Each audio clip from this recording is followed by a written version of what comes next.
Lawmakers in Montgomery are debating a bill aimed at providing harsher punishments for violent protesters. It's facing opposition from those who say it's aimed at silencing voices after last summer's Black Lives Matter protests. WKRG News 5 State Capitol reporter Jeff Sanders is reporting tonight from Montgomery. The bill is sponsored by Republican Representative Alan Treadway, who after 3 decades in law enforcement says the legislation is needed to not only protect police, but also protesters. Treadway's bill would do several things, mostly stiffening penalties for those who take part in a riot that turns violent or destructive. It protects citizens, it protects law enforcement officers, public safety officers, and those protesting peacefully. Treadway recently retired as an assistant police chief in Birmingham.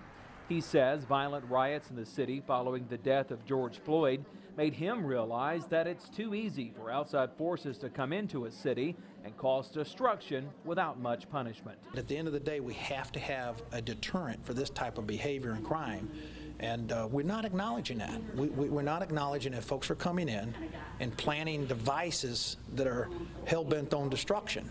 Treadway's bill underwent changes after complaints from Democrats.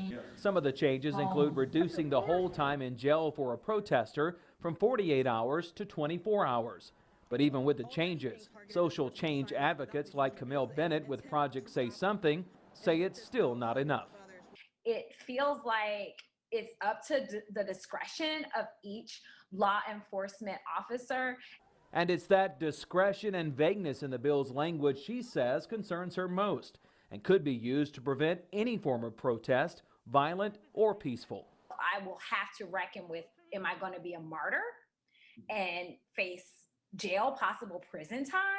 Or am I going to just altogether stop protesting because I fear being criminalized? The legislation now goes to the full House for debate and a possible vote. Reporting from the State House in Montgomery, Jeff Sanders, WKRG News 5.